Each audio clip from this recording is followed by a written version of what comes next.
So let's start with the teaser for a moment, this digging of the well, Jacob's well. What does the neighbor say to Jacob? No one's ever struck water here. Jacob says, oh, they didn't have 10 strong sons? The stranger still unconvinced. Jacob replies, our God will protect us. And the neighbor says, this is Canaan. The gods aren't nice here.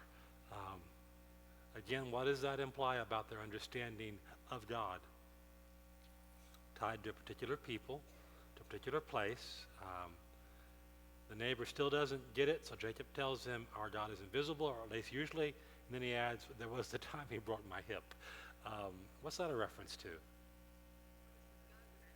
Yeah, when they're wrestling, the 32nd chapter of Genesis. So there's this tie-in, isn't there, going all the way through this particular episode. Um, so what about Matthew's story? Who's at the dinner party at Matthew's house? James and John, and Mary and Simon and Andrew, little James, Jesus, these two fictional characters, Shula and Barnaby, Rivka, and other tax collectors. Did you catch the joke that Zahara, the blind woman, makes? Talking about Adonai Elroy, she says something like, I don't see it. It's pretty good. That's why her husband laughs. What do you make of the conversation between Gaius and his parents, Matthew's parents?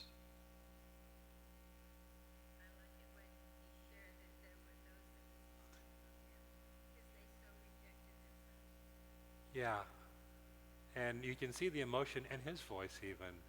I know some people who were mildly fond of your son, meaning him, of course. Yeah. Why does he want to give the keys and the dog to his parents?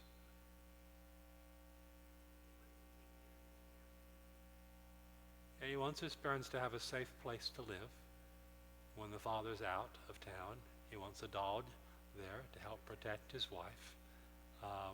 It's a beautiful thought, isn't it? I mean, Matthew is concerned that he will look after his parents, even though his parents have abandoned him. Really, yeah,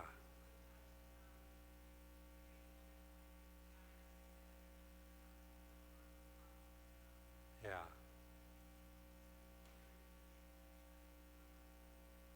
yeah, yeah. It does, and they did love their son. They just had not been able to love what he had been doing. Um, yeah, yeah. I love the line Jesus speaks to Eden. Normal Simon is difficult enough. You think I want to travel with a worried Simon? It's exactly correct from what we've seen of this guy. But how sad is the Nicodemus segment? If you weren't with us last week, you know Jesus had that conversation with them, and he said, we'll be leaving in 3 days, meet at the well, come with us. Uh, and how sad that is for Nicodemus. And Jesus deliberately calls out louder, is there anyone else, so that he can hear him. Um, and then he whispers, you were so close. Um, does it remind you of anything else in the Gospels with Jesus?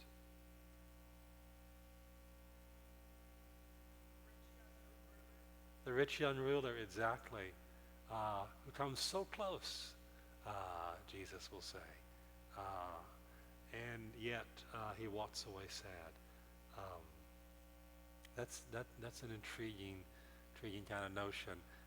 We mentioned last week that we don't know what happens to Nicodemus, but we do know that when Jesus is crucified, he's right there, and he steps up and he takes a public stance in that he goes to Pilate and he says, "Can I have the body?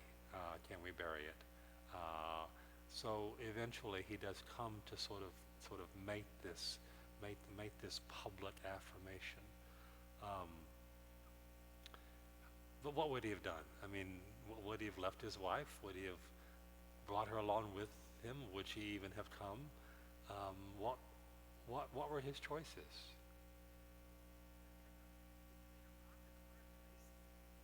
Yeah, it is hard, and that's and And so Jesus will say, no one who has left families in order to follow me will not be repaid. Um, what a hard thing though it is. And I know of people that have had that very difficult kind of choice to have to make. Um, a couple of Muslim young men that I've known over the years that really for them to follow Jesus, they had to break with their families. Um, and in some segments of Islam, if a person leaves Islam, the family is not only allowed, they're sort of expected to track them down, and if they can't bring them back, to actually kill them. Imagine that as a family dynamic going on. And so for people who follow Jesus, it's a real choice sometimes. Most of us in this room, we just kind of oozed into it, didn't we? I mean, we kind of grew up in Christian homes, or we had Christian surroundings around us, and it wasn't a hard choice when the culture said, yeah, follow Jesus. When the culture says not to, that's when you see people's faith sometimes. I love the fact that Jesus has to justify his decision to go through Samaria. And that line, we're going to have a question and answer session every time we do something you're not used to. It's going to be a very annoying time for all of us. I wonder if he says that same thing to us sometimes. Do I have to explain myself to you every time? And yet he does for some of us. So what else hit you in this episode?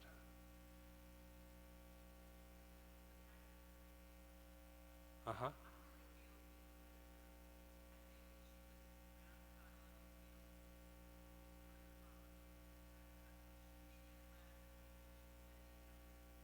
I love our life.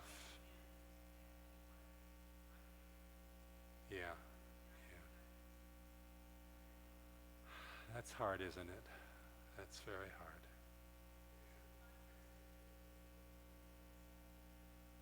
Yeah, yeah, it was. Contrast to Eden. Um, and what a beautiful notion that Jesus provides for her too. And the fact that he says, you are one flesh, and so you have a part of this. That's a beautiful affirmation for what marriage is supposed to actually be. Um, what else hit you in this episode? Anything?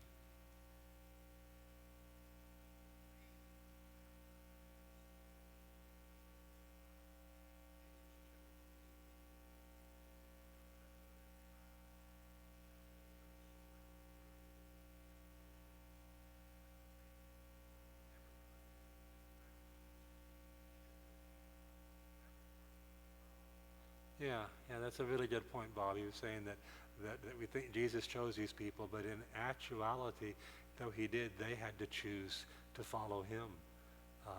And that becomes, yeah, yeah, whosoever will of the Lord may come. Yeah, yep. When I went to seminary with a lot of Calvinists who believed that there was, a chosen predestination, I used to have fun with them on this. Because I would just stand in the cafeteria line and then just start humming an old chorus.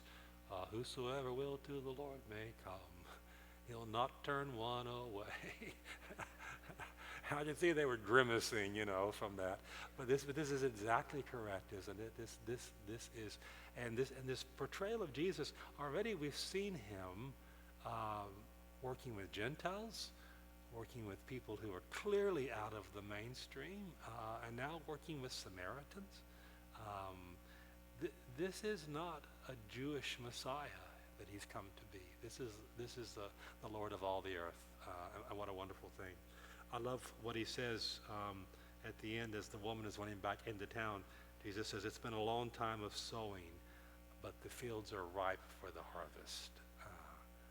And I think that's exactly how it should be for us too. So, anything else hit anybody today? Yeah, yeah,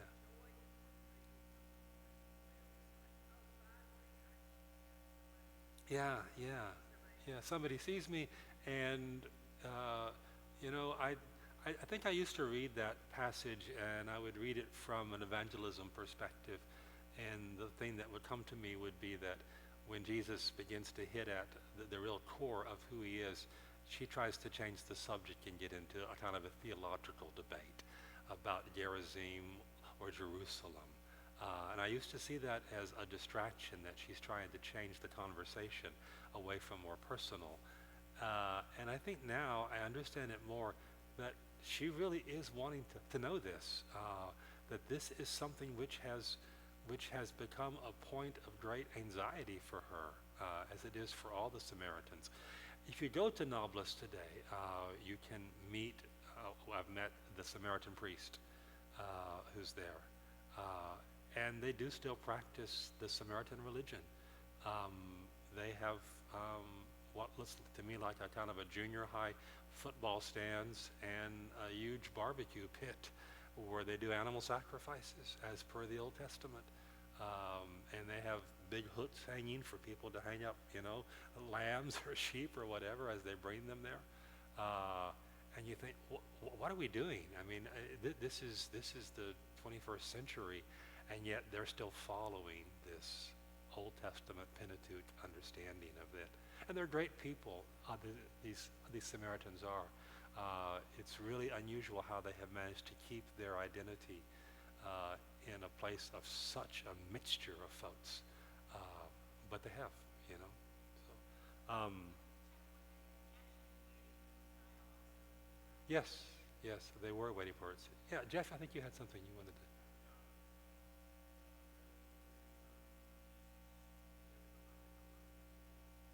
Yes, he will. Yes, he will. And we don't know that he is ever accosted by the Roman authorities there. In season 2, the writers will posit that he is, and will bring a kind of a moment of some confrontation between that praetor and Jesus. That's not scriptural, but it's certainly possible. Um, but he does go back because that becomes his home base. Yeah, Michael.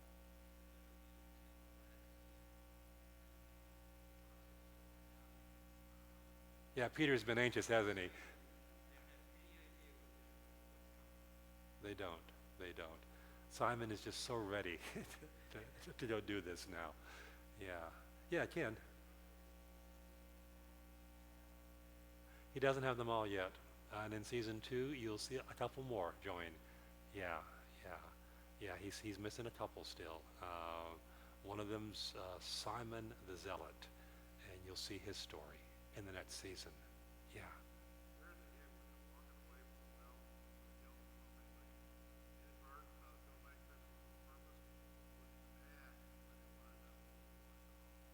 Ah, I bet it's not inadvertent from that director. He's got this all down pretty well. They form a cross as they're walking. Yeah.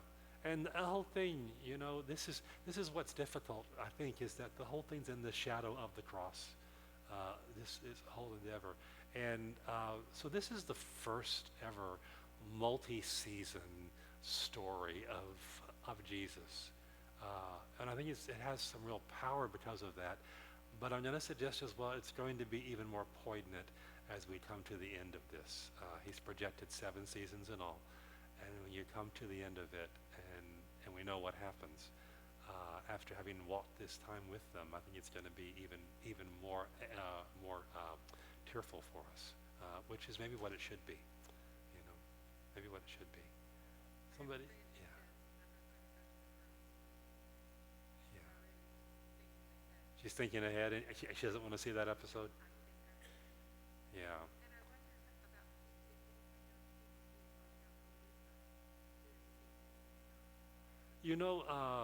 This has been viewed by millions of people so far, and the testimonies are very strong about it.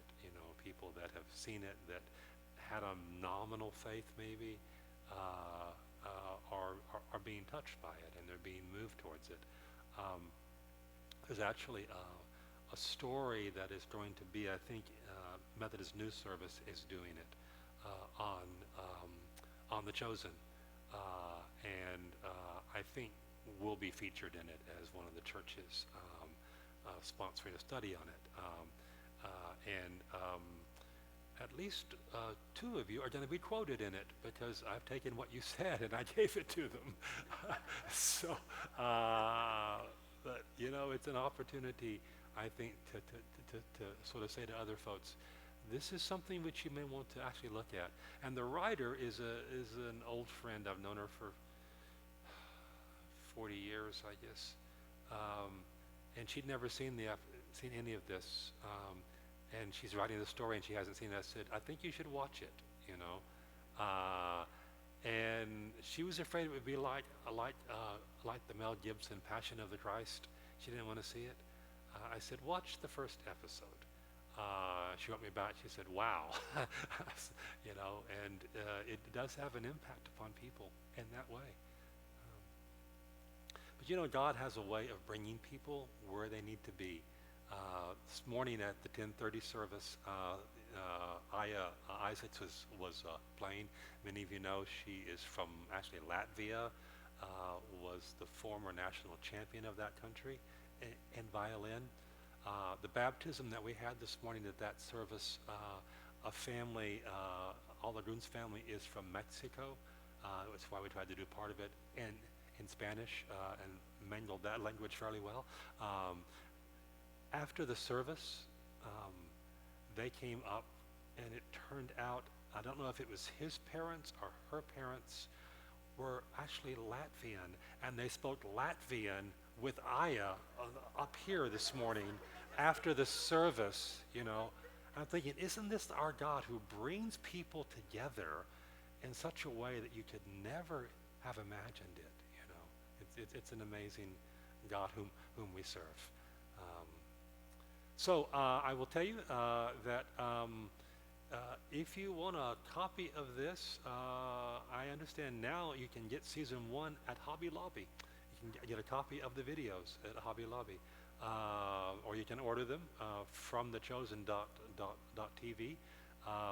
Season 2 is not out yet. It hasn't been released on DVD, but you can pre-order it if you want to at that same web address. And at some point in the next year, we'll come back and we'll pick up season 2. It'll probably be a couple of months until that's out, and we're ready to kind of step back into this. But I hope if you want to, if you can't wait, go ahead and get it. And then as we watch it again, I'll say this is, I don't know, the third or fourth time I've seen some of this, and it continues to just really move me as I see it. And I know Eddie's probably seen it 75 times now. Have you? So thanks to Eddie for helping introduce this to us. And I want to say a word of thanks as well as we finish this study to BJ Figget. Are you still up there, BJ? Yeah. Okay. You all won't know this probably, but BJ and his wife and family moved yesterday. They built a house in Siena, and they moved into it yesterday. And from what I heard this morning, they're still sleeping on the floor. The beds are not yet assembled, and so BJ's going to have to go home and get those ready for tonight. But I'm very grateful for his help in figuring out how to get closed captioning, and in being our kind of operator for all of this. Anything else anyone wants to share tonight? Yeah. Two is out on Peacock? Oh, okay. Yeah. Oh, that's right. You can stream it now from their app, from the chosen.tv app. A DVD's not out yet, but if you want to stream it, I think you can find it there, or watch it on one of those places. And there's some really great episodes in this next season. It's also 8 episodes. Thank you. I forgot about that. Yeah, Eddie.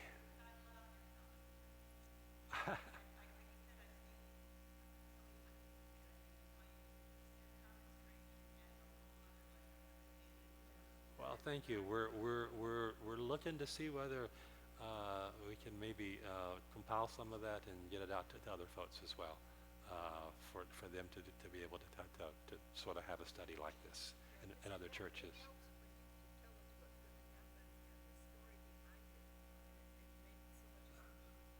Yeah, well, I think like for tonight, it's helpful to have a little head knowledge of the Samaritans and the Jews, you know, as you come to that.